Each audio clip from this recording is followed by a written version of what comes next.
I never thought warming up my car on a cold Minnesota morning would lead to me being handcuffed in my own driveway. But that's exactly what happened when Susan Mitchell decided she'd had enough of my diesel truck's rumble. It started on a Tuesday in late January.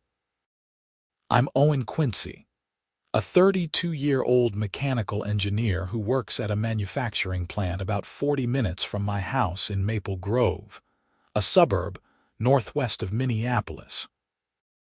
I'd bought my house in the Birchwood Estates development 3 years prior, back when I was still naive enough to think that homeowners associations existed to help residents rather than torment them.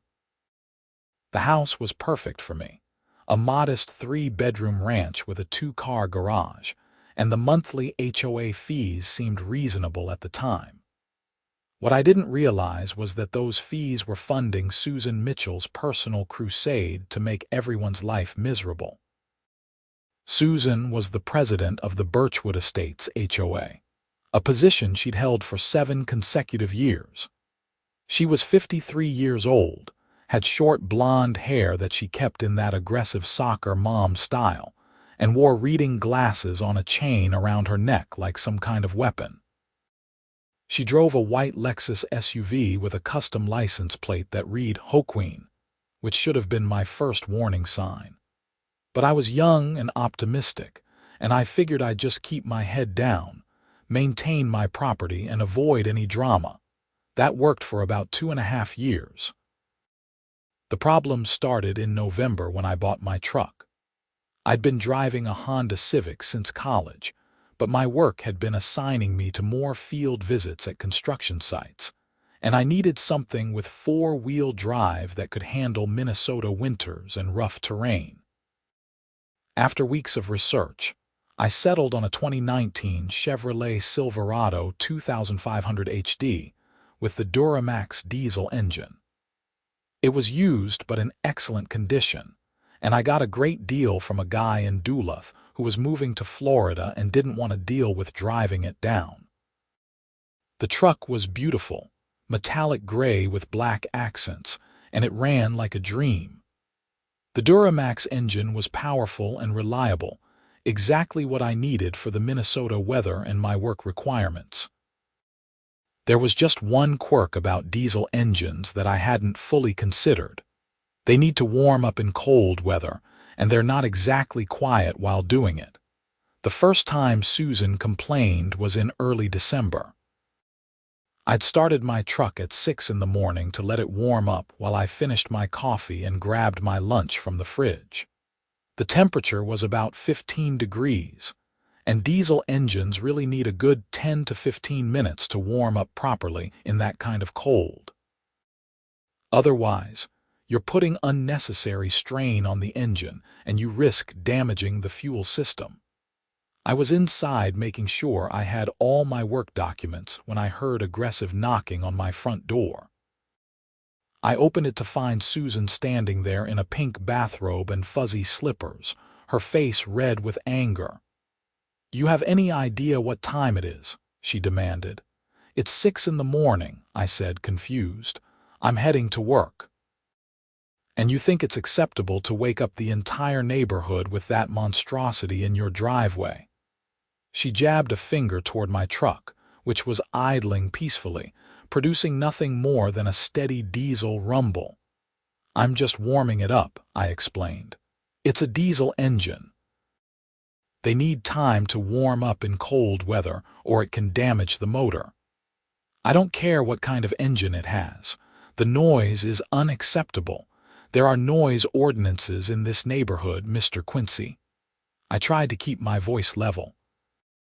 "I'm not aware of any noise ordinance that would prevent me from starting my vehicle to go to work. It's in the HOA bylaws, Section 12, Paragraph 4. No resident shall create excessive noise before 7 in the morning or after 9 at night."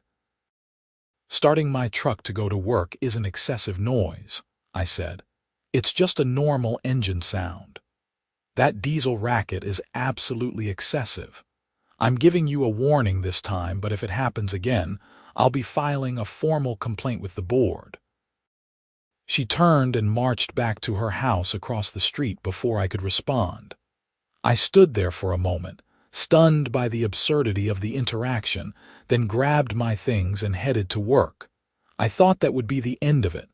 I was wrong. Over the next 2 months, Susan escalated her campaign against my truck. First came the formal complaint, delivered to my mailbox on HOA letterhead. It stated that I was in violation of the noise ordinance and that I needed to cease warming up my vehicle before 7 in the morning immediately. I ignored it and continued my routine. I had to be at work by 7:30, which meant leaving my house by 6:45 at the latest. There was no way I was going to damage my truck's engine just to appease Susan's ridiculous demands. Then came the fines. $200 for the first violation, $400 for the second, and a threat of $800 for the third.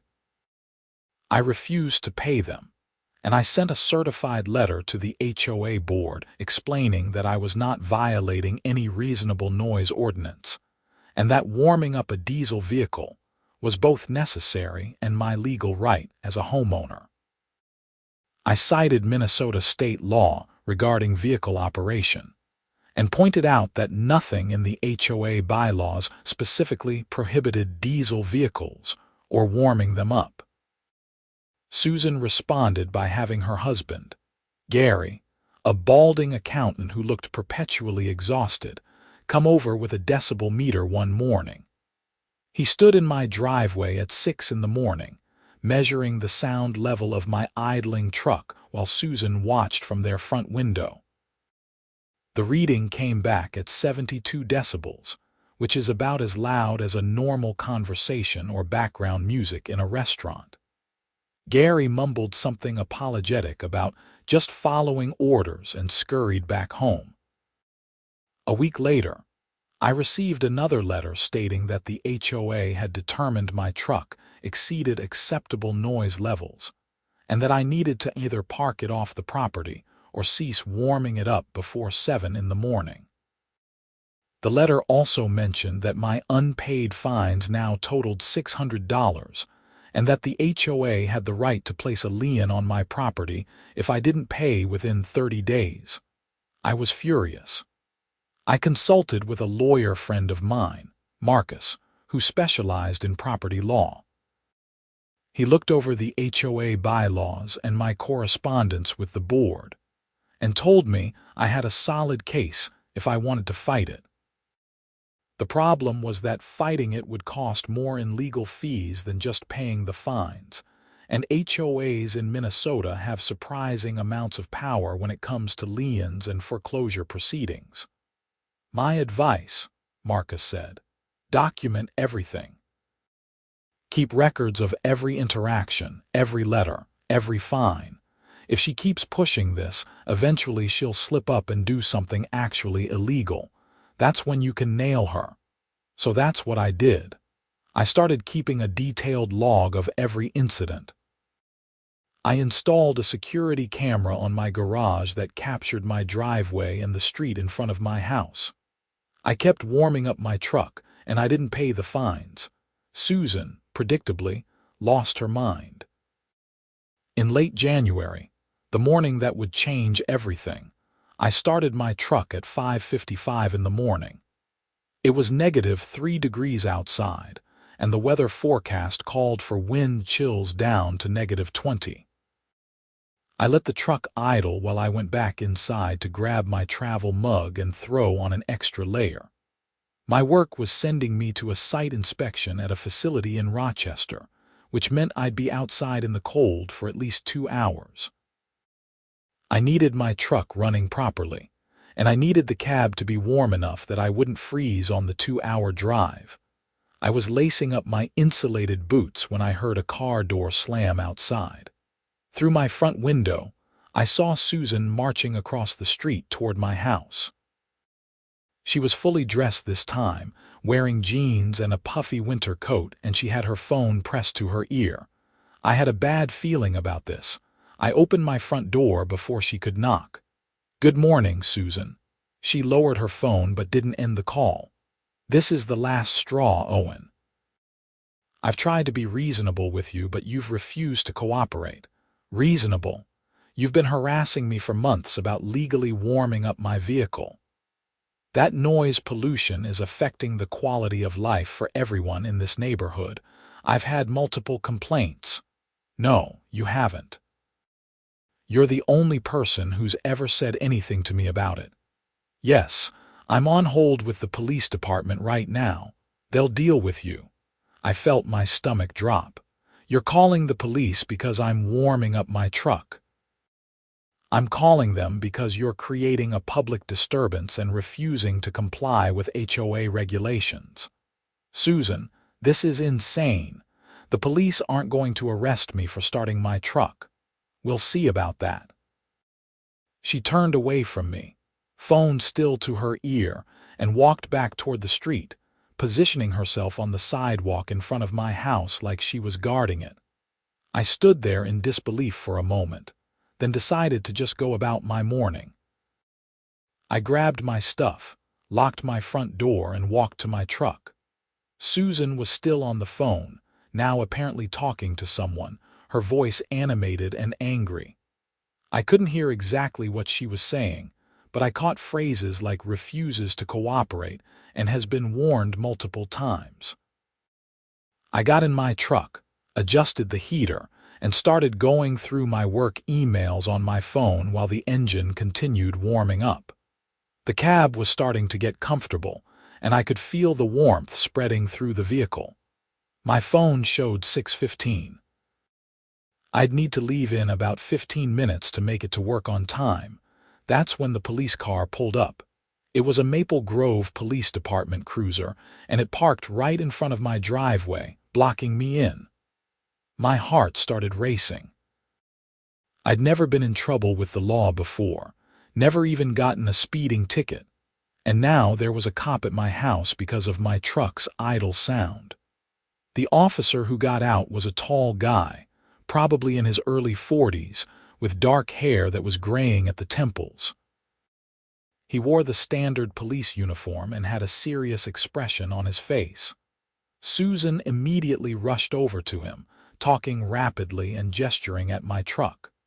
The officer listened to her for a moment, nodded, and then started walking toward my truck. I rolled down my window. "Good morning, sir," the officer said. His name tag read J. Patterson. His voice was professional but not hostile. "I'm Officer Patterson. I received a call about a noise complaint. Is this your vehicle?" "Yes, officer, this is my truck. I'm just warming it up before I head to work." He nodded slowly, looking at the truck. "It's a Silverado 2500 HD, right? Duramax diesel?" "Yes, sir. 2019 model." Something changed in his expression. His serious cop face softened slightly, and I saw a hint of recognition in his eyes. "Mind if I ask you to step out of the vehicle for a moment?" My hands were shaking as I turned off the ignition and climbed out. This was it. I was going to get arrested for warming up my truck. This was the most ridiculous day of my life. Officer Patterson walked around the truck slowly, examining it. He looked at the tires, peered into the bed, and then did something I didn't expect. He smiled.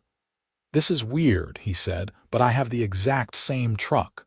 Same year, same model, same engine. Mine's blue, but otherwise it's identical." I blinked. "You're kidding." "Nope. I bought it used about 2 years ago. Best vehicle I've ever owned." He knocked on the hood appreciatively. "These Duramax engines are bulletproof if you take care of them." Relief flooded through me. "So you understand about the warming up thing?" "Oh, absolutely. You've got to warm up a diesel, especially in weather like this. Otherwise, you're asking for problems with the fuel gelling and the engine components. I give mine at least 15 minutes on mornings like this." He glanced back at Susan, who was standing by his patrol car, looking impatient. "So what's the actual issue here?" I quickly explained the situation. Susan's complaints, the HOA fines, the months of escalating harassment. Officer Patterson listened carefully, occasionally glancing at Susan, who was now pacing back and forth on the sidewalk. When I finished, he sighed. "So she called 911 because you're warming up your truck, apparently. That's a misuse of emergency services," he said quietly. "But let me go talk to her and see if we can resolve this without anyone getting cited." He walked back to Susan, and I could hear parts of their conversation. Susan was insisting that I was violating noise ordinances and HOA rules, and that I needed to be arrested or at least ticketed. Officer Patterson's responses were patient but firm. "Madam, warming up a vehicle is not illegal. It's actually necessary for diesel engines in cold weather. But the HOA rules specifically prohibit excessive noise. The sound of an idling diesel truck is not excessive noise by any legal standard. It's a normal vehicle operation sound. He does this every single morning starting at 6. It wakes up the whole neighborhood." "Madam, 6 in the morning is a reasonable time for someone to start their vehicle to go to work. There's no noise ordinance in Maple Grove that would prohibit that. What about the HOA bylaws? HOA bylaws don't supersede state law regarding vehicle operation. He has every right to warm up his truck on his own property." Susan's voice got louder.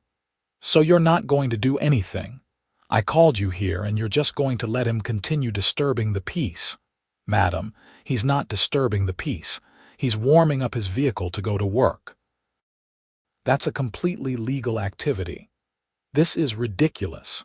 I pay taxes, and the police are supposed to help me when there's a problem in my neighborhood." "Madam, I understand your frustration, but there's no legal violation occurring here.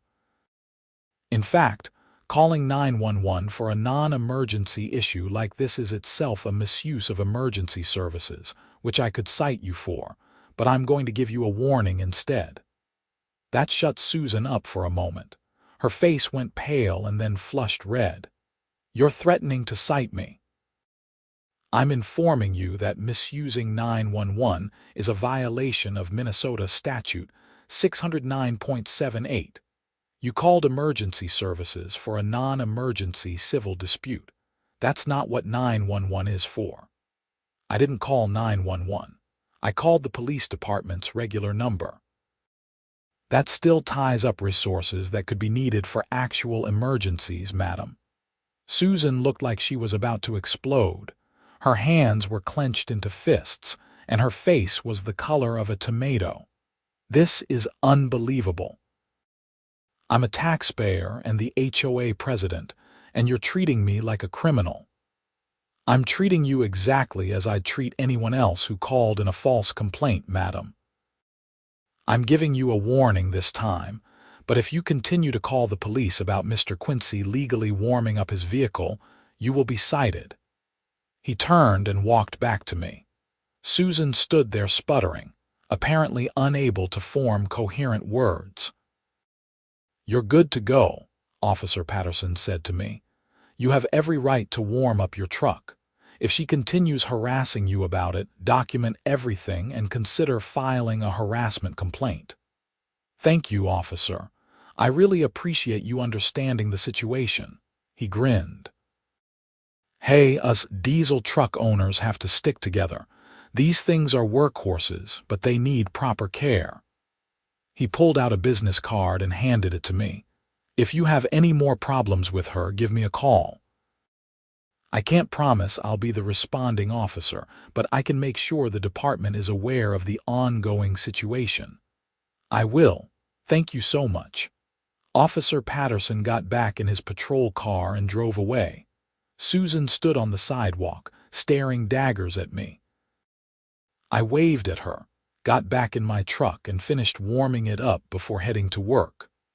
The whole drive to Rochester, I kept replaying the scene in my head, hardly believing what had just happened. When I got home that evening, there was another letter in my mailbox from the HOA. This one informed me that my unpaid fines now totaled $1,000, and that the board was scheduling a hearing to discuss further disciplinary action regarding my continued violations. The hearing was set for the following Tuesday evening at 7 at the community clubhouse. I called Marcus and told him what had happened, including the police encounter. "That's perfect," he said. "You've got a police officer on record stating that you're not violating any laws, and you've got Susan on record misusing police resources. Plus, her continued harassment after being told by law enforcement that you're not doing anything wrong could constitute targeted harassment. Go to the hearing, record it if you can, and let's see what she does next." The week leading up to the hearing was tense.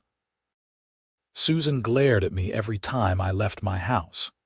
She'd stand in her front window, watching me with her arms crossed, making sure I knew she was monitoring my every move. I continued my normal routine, warming up my truck each morning, and I made sure my security camera was capturing everything. Tuesday evening arrived, cold and gray. I bundled up and walked the 3 blocks to the community clubhouse, a small building near the entrance to the development that housed a gym, a meeting room, and a small office for HOA business. When I arrived, I found about a dozen people already there. Susan sat at the head of the table with 3 other board members.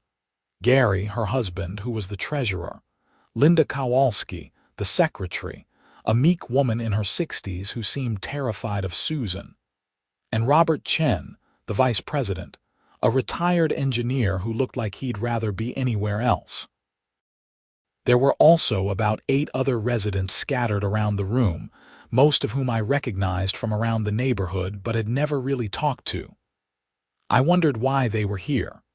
"Mr. Quincy, thank you for joining us," Susan said, her voice dripping with false politeness. "Please have a seat." I sat down in one of the folding chairs facing the board table. I pulled out my phone and set it on my lap, starting a voice recording app. Minnesota is a one-party consent state, meaning I could legally record the conversation without telling anyone.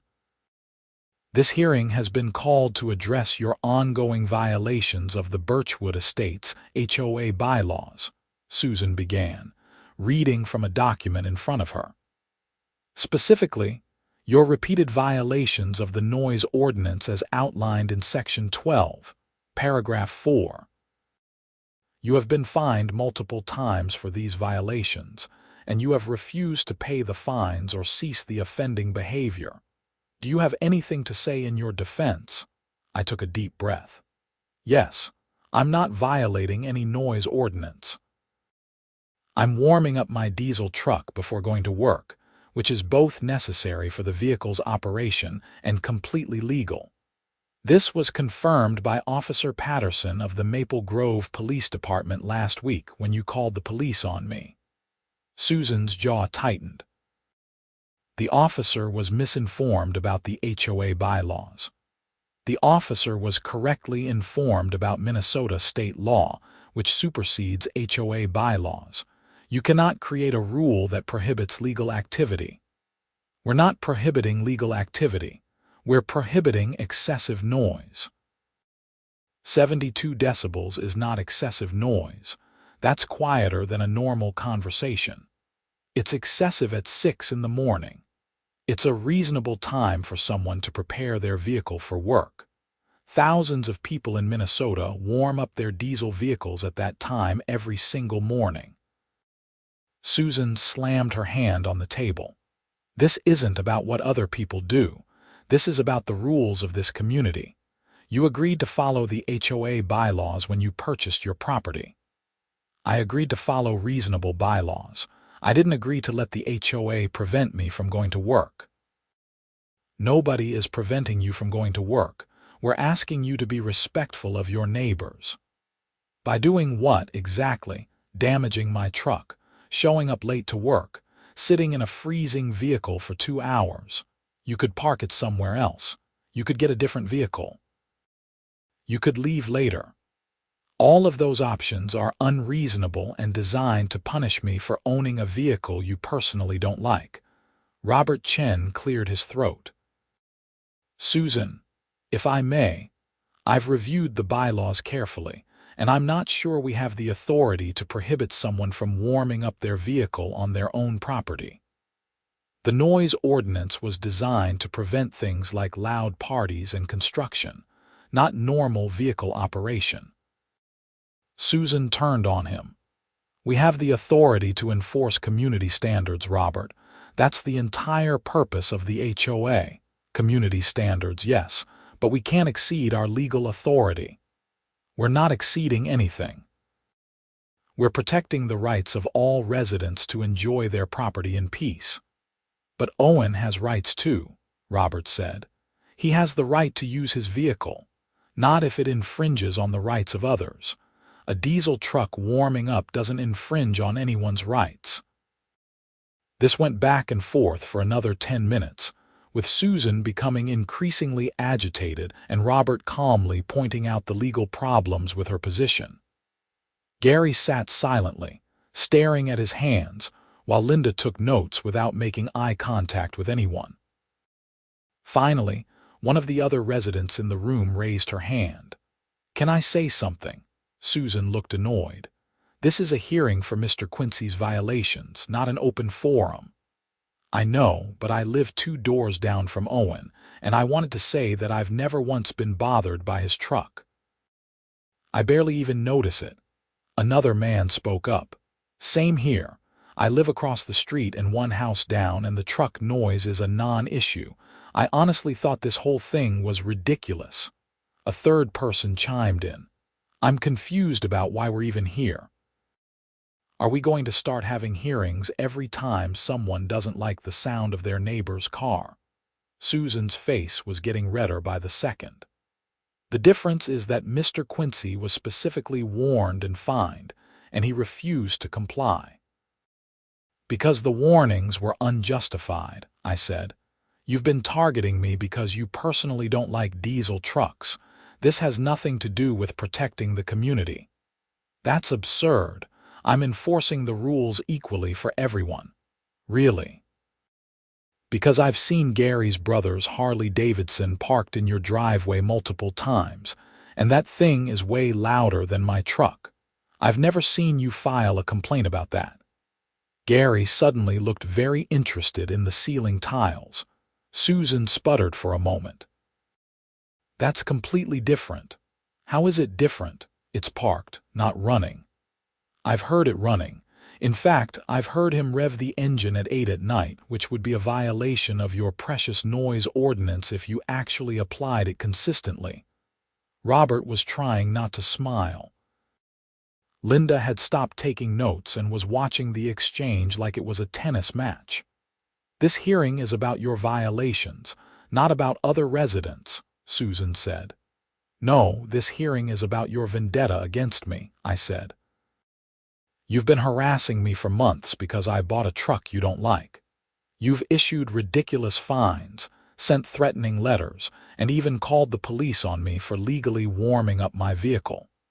This isn't about community standards. This is about you abusing your power as HOA president." The room went silent. Susan stared at me with pure hatred in her eyes.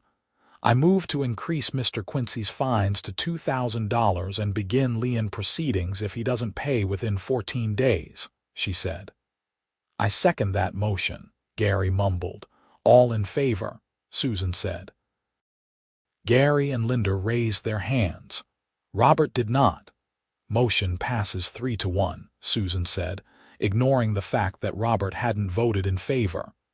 "You have 14 days to pay the $2,000 in fines, Mr. Quincy, or we will place a lien on your property. This hearing is adjourned." I stood up, pocketed my phone with its recording still running, and walked out. Several of the other residents followed me out, and one of them, a guy in his 40s named Tom, caught up with me in the parking lot. "That was insane," he said. "I had no idea Susan was pulling stuff like this. A bunch of us are talking about trying to vote her out at the next election." "When is the next election?" I asked. "Annual meeting is in March. We could nominate someone to run against her, and if enough people vote, we could get her out." "I'd support that," I said. But I've got to deal with this lien threat first. Do you have a lawyer, a friend who does property law? I'm going to talk to him tomorrow. Tom nodded. Well, for what it's worth, you've got support from at least some of the neighborhood. This whole thing is ridiculous. I thanked him and drove home, emotionally exhausted. When I got inside, I immediately called Marcus and told him what had happened at the hearing. Did you record it? He asked. Every word. Perfect. Send me the recording and all your documentation. I think it's time to go on the offensive. Over the next few days, Marcus prepared a legal response. He drafted a letter to the HOA board explaining that their fines were not legally enforceable because they were based on a misinterpretation of their own bylaws and an attempt to prohibit legal activity. He cited multiple Minnesota court cases where HOAs had been found to have exceeded their authority. He also threatened to file a harassment lawsuit against Susan personally if she continued her campaign against me. The letter concluded with a demand that all fines be rescinded and that the HOA issue a formal apology for the harassment I had endured. If they refused, we would file suit in district court. We sent the letter via certified mail to the HOA board and to Susan personally. Then we waited. The response came faster than expected. 2 days later, I received a phone call from Robert Chen. Owen, this is Robert from the HOA board. I wanted to reach out to you directly, off the record. I've received the letter from your attorney, and I think he makes some very valid points. I've been uncomfortable with Susan's handling of this situation from the beginning, and I think several board members feel the same way. Okay, I said cautiously. I can't promise anything, but I'm going to push for an emergency board meeting to discuss this. I think we need to rescind the fines and back off. Susan is not going to like it, but I don't think we have a legal leg to stand on here, and I don't want to see the HOA get sued into oblivion. I appreciate that, Robert. I also wanted you to know that there's a growing movement in the neighborhood to replace Susan at the next election. Tom and some others have approached me about running for president, and I'm seriously considering it. We need leadership that's focused on maintaining the community, not harassing residents over petty grievances. You'd have my vote, I said. The emergency board meeting was scheduled for the following Thursday. Marcus advised me not to attend, to let the board work it out among themselves without the added pressure of my presence. Instead, Robert agreed to call me after the meeting to let me know what happened. Thursday evening, my phone rang at 8:30. Owen, it's Robert. The meeting just ended, and I wanted to give you an update. How did it go? It was contentious. Susan fought tooth and nail to maintain the fines and move forward with the lien, but Gary and Linda both sided with me. We voted 3-1 to rescind all fines and drop any further action regarding your truck. I felt a weight lift off my chest. Thank you, Robert. That's a huge relief. There's more. Susan was furious about the vote, and she said some things that I think crossed a line. She made statements about finding other ways to make your life difficult, and she talked about reporting you to the city for other supposed violations. It was clear that this has become personal for her, and that's not acceptable behavior for a board president. Did anyone call her out on that? I did. I told her that if she continued targeting you, I would support any legal action you chose to take, and that I would testify on your behalf about her harassment. She didn't respond well to that. I can imagine. Here's the thing, Owen, I'm worried about what she might do next. She's not thinking rationally about this anymore. I want you to keep documenting everything, and if she does anything else, let me know immediately. I'm already working on organizing a recall vote to remove her as president before the annual meeting. A recall? Can you do that? According to the bylaws, yes. If 20% of the residents sign a petition calling for a recall, we have to hold a special election within 30 days.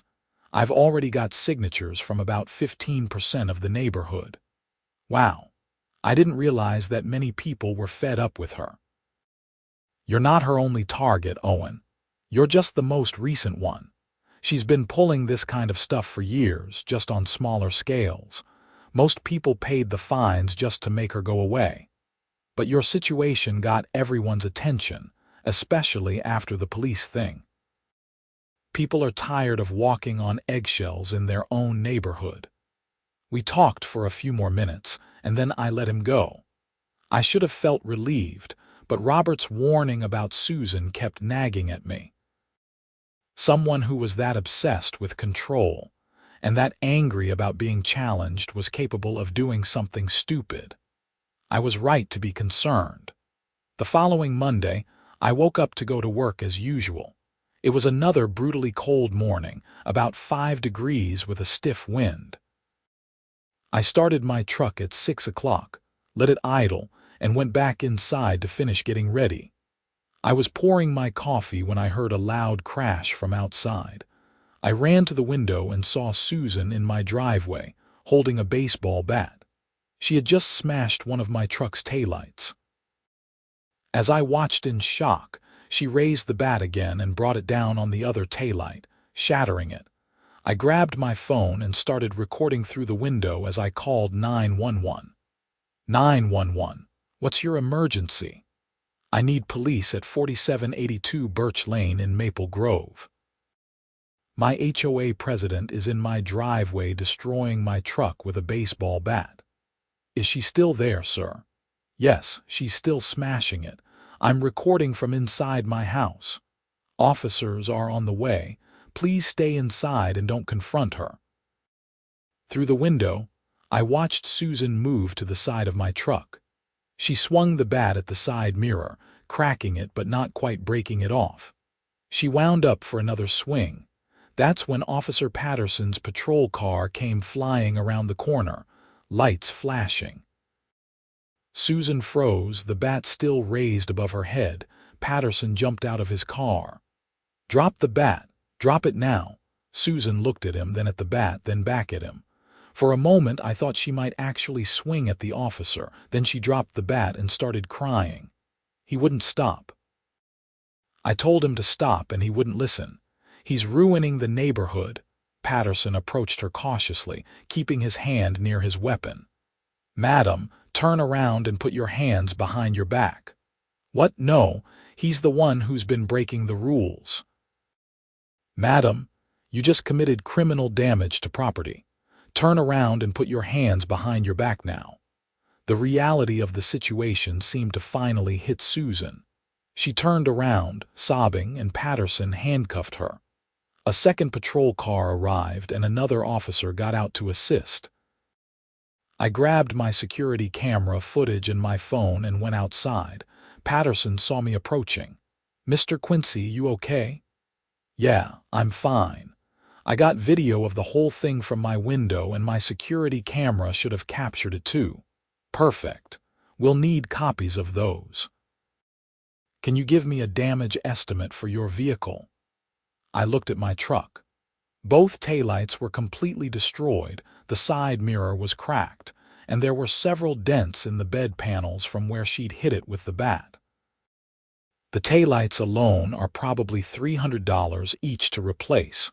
The mirror is another $200, and the body work could be anywhere from $500 to $1,000 depending on how bad the dents are. We're looking at probably $1,500 to $2,000 in damage. Patterson winced. That's going to be felony criminal damage to property. Over $1,000 pushes it into felony territory. Susan's crying got louder. No, no, no, I didn't mean to, I was just so angry.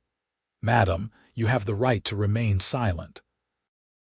Anything you say can and will be used against you in a court of law. You have the right to an attorney. If you cannot afford an attorney, one will be appointed for you. You understand these rights? Susan nodded miserably. Gary came running out of their house, looking panicked. Susan. What happened? Your wife just vandalized Mr. Quincy's truck, Patterson said. She's under arrest for felony criminal damage to property. Gary's face went white. Oh my God. Susan, what were you thinking? I couldn't take it anymore. That truck, that noise, every single morning. Patterson guided her toward his patrol car. Madam, you need to stop talking. I watched as he placed her in the back seat. The second officer began taking photos of the damage to my truck and collecting the baseball bat as evidence. Gary stood in the middle of the street, looking like his world had just collapsed. Patterson came back over to me with a notepad. I need to get a full statement from you. Walk me through what happened this morning. I explained my routine, how I'd started the truck and gone back inside, and how I'd seen Susan smashing my taillights through the window. I showed him the video I'd taken on my phone, and we went inside to download the security camera footage. The security footage was even better than my phone video. It showed Susan leaving her house, walking across the street with the baseball bat, and methodically smashing my truck's lights and mirror. There was no question about what had happened or who had done it. This is pretty cut and dry, Patterson said. She's going to be charged with felony criminal damage to property, and given your history with her, the prosecutor will probably also look at stalking or harassment charges. Do you want to pursue a restraining order? Absolutely, I said. I'll include that in my report. You'll need to go to the courthouse and file the paperwork, but with this evidence and the prior police reports, you should have no problem getting one approved. Patterson finished taking my statement and gave me a case number for my insurance company. He told me Susan would be taken to the Hennepin County Jail for booking and would probably be released on bail within 24 hours, but that the restraining order would prevent her from coming near me or my property once it was approved. After the police left, I called my work to let them know I'd be late, then called my insurance company to file a claim. Then I called Marcus. She did what? Marcus said when I explained what had happened. Smashed my truck with a baseball bat. It's all on video. She got arrested for felony criminal damage to property. Holy hell. Okay, this is actually good for us, legally speaking. Not good that it happened, obviously, but it completely supports everything we've been saying about her harassing you. This is going to destroy any credibility she had left. Robert Chen is organizing a recall vote. I think after this, he won't have any trouble getting signatures. I don't think Susan's going to be in a position to be HOA president from jail, Marcus said. Or ever again, really. This is going to follow her forever. The news spread through the neighborhood like wildfire. By that afternoon, I had 3 different neighbors stop by to check on me and express their shock about what Susan had done. Tom came over with a casserole his wife had made and told me that Robert already had enough signatures for the recall petition, and that Gary had resigned from the HOA board in shame. Nobody blames Gary, Tom said. We all know he was just following Susan's orders. But he's mortified about what happened, and he's talking about putting their house up for sale. I almost feel bad for him, I said. He seemed like a decent guy who got stuck with a nightmare wife. That's a pretty accurate assessment, Tom agreed. Over the next few weeks, the legal process played out exactly as Officer Patterson had predicted. Susan was formally charged with felony criminal damage to property. She was released on bail, but was served with a restraining order that prohibited her from coming within 500 feet of me or my property. This effectively meant she couldn't live in her own house, since we lived across the street from each other. She and Gary moved in with her sister in Edna while awaiting trial. The HOA held an emergency election, and Robert Chen was elected president by a nearly unanimous vote. One of his first acts was to officially rescind all fines that had been levied against me, and to issue a formal letter of apology on behalf of the board. He also initiated a review of the HOA bylaws to remove vague provisions that could be abused for personal vendettas.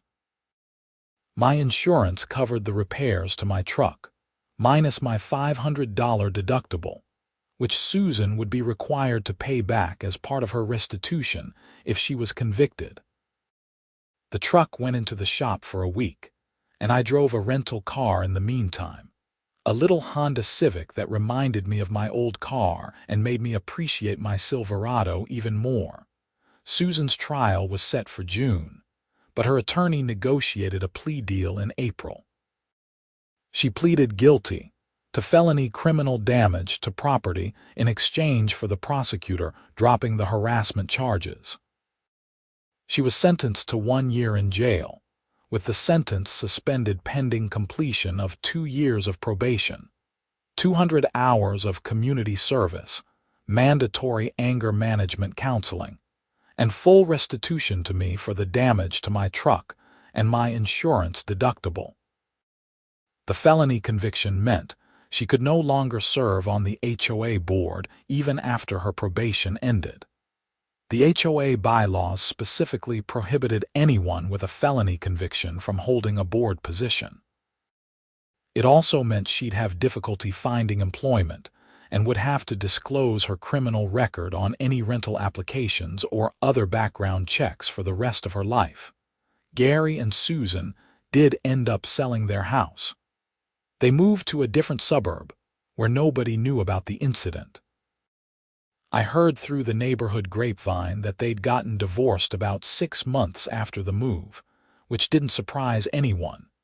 Meanwhile, life in Birchwood Estates improved dramatically under Robert's leadership. He focused the HOA on actual community improvement projects rather than harassing residents over minor issues. We got new playground equipment at the neighborhood park, better street lighting, and regular social events that actually brought people together. The monthly HOA meetings went from being contentious nightmares to boring, productive discussions about mulch and street maintenance. And every morning, I continued warming up my diesel truck in my driveway. Nobody ever complained about it again. In fact, 2 other residents in the neighborhood bought diesel trucks over the summer, and we'd sometimes wave at each other as our trucks warmed up on cold mornings. A little diesel owner solidarity. Officer Patterson stopped by one day in early May while I was washing my truck in the driveway. He pulled up in his personal vehicle, which was indeed an identical blue 2019 Silverado 2500 HD. "Just wanted to check in and see how things were going," he said. "I heard about the plea deal." "Yeah, it's all settled. She's on probation and has to pay me back for everything. And Robert Chen is doing a great job as the new president. Good, I'm glad it worked out." He looked at my truck, now fully repaired. "She do much damage, both taillights, the side mirror, and some dents in the bed panels. Insurance covered most of it, and the repairs look great. Can't even tell it happened. These trucks can take a beating," Patterson said, "though I'm sure you'd rather not test that theory again." "Definitely not." We talked for a while about trucks and diesel engines, and he gave me some recommendations for maintenance shops in the area. Before he left, he said something that stuck with me. "You know, I've been a cop for 20 years and I've dealt with a lot of HOA disputes. They bring out the worst in people sometimes.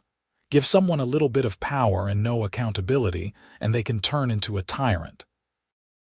I'm glad you stood your ground and didn't let her bully you into giving up your rights." "I almost gave in a few times," I admitted. "It would have been easier to just park somewhere else or get a different vehicle. But then she would have won, and she would have moved on to tormenting someone else. By standing up to her, you probably saved a lot of your neighbors from future harassment." I hadn't thought about it that way, but he was right.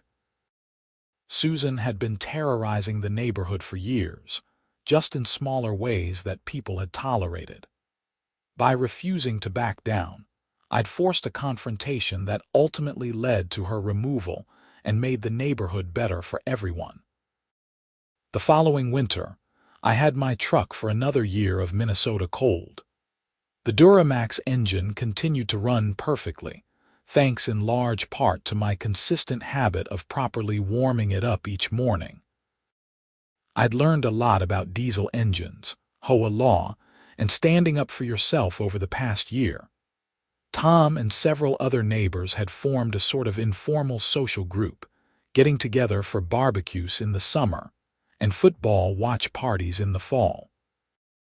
We joked about starting a former Susan victim support group, but mostly we just enjoyed living in a neighborhood that felt like an actual community rather than a police state. Robert served out his term as HOA president and ran for re-election unopposed. He implemented term limits for board positions to prevent anyone from accumulating too much power in the future. And he created a formal complaint review process with multiple board members involved to ensure no single person could abuse their authority. The Birchwood Estates bylaws were revised to be more specific and reasonable. The noise ordinance was rewritten to specify that normal vehicle operation, including warming up engines, was explicitly permitted.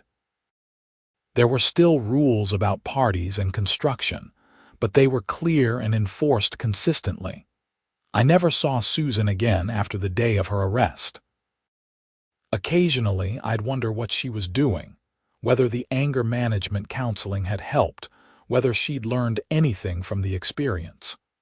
But mostly, I just felt relieved that she was gone and that I could live my life without constant harassment.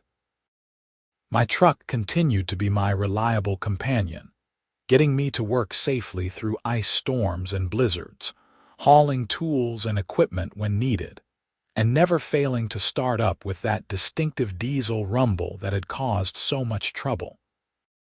Every time I started it on a cold morning, I'd think about that day when Officer Patterson had recognized it as the same model as his own, and how that moment of connection had been the turning point in the whole ordeal. It's funny how something as simple as warming up your truck can spiral into months of harassment, police involvement, criminal charges, and ultimately the complete restructuring of neighborhood governance. But that's what happened, and in the end, I came out of it with a better understanding of my rights, a stronger sense of community with my neighbors, and a deep appreciation for the importance of standing up to bullies, even when they're wielding HOA bylaws instead of schoolyard threats. The story could have ended differently. I could have given in and parked my truck somewhere else, or sold it and bought something quieter, or just paid the fines to make the problem go away. Susan could have gotten away with her harassment and moved on to tormenting someone else about their lawn height or their Christmas decorations or their choice of house paint colors. The neighborhood could have continued living under her authoritarian rule, walking on eggshells and living in fear of arbitrary fines and complaints. But none of that happened. Instead, a simple understanding between two diesel truck owners led to the exposure of a corrupt HOA president, her arrest and conviction, and the restoration of sanity to Birchwood Estates. Officer Patterson's willingness to listen and understand the situation, rather than just automatically siding with the person who called the police, made all the difference. His recognition of my truck as the same model as his own created an instant rapport and credibility that Susan couldn't overcome with her accusations. And every morning, as I let my Silverado warm up in the driveway, the deep rumble of that Duramax diesel engine serves as a reminder that sometimes the most important thing you can do is simply refuse to be bullied, trust in the system when it works correctly, and find allies in unexpected places. The neighborhood thrived under new leadership. Property values actually increased because people wanted to live in a community with reasonable governance rather than fear-based rule. The HOA became what it was supposed to be, an organization that maintained common areas and helped preserve property values, not a vehicle for personal vendettas and power trips. I kept in touch with Marcus, who told me that my case had become something of a cautionary tale in property law circles. He'd used it as an example in several CLEs about HOA overreach and the importance of understanding the limits of covenant enforcement. Apparently, several other Minnesota residents facing similar HOA harassment had reached out to him for representation, citing my case as inspiration to fight back. Officer Patterson and I became friends beyond just fellow truck owners. We'd occasionally meet up for coffee and trade stories about work and life. He told me that the department had updated their training materials to include a section on HOA disputes and the importance of understanding that HOAs don't have unlimited authority. My case, along with several others in the metro area, had highlighted the need for law enforcement to be educated about the legal limits of HOA power. Looking back on the entire experience, from that first knock on my door in December to the final resolution of Susan's criminal case, I realized that the situation had taught me valuable lessons about community, justice, and the importance of knowing your rights. It had also taught me that standing up to bullies isn't always easy or convenient, but it's necessary if you want to maintain your dignity and protect others from similar abuse. The final piece of the story came in late spring, almost 18 months after the initial incident. I received a check in the mail from Susan Mitchell for $2,374, the full amount of my truck repairs, my insurance deductible, and the legal fees Marcus had waived but which the court had included in the restitution order. There was no note, no apology, just a check with a return address in Edna.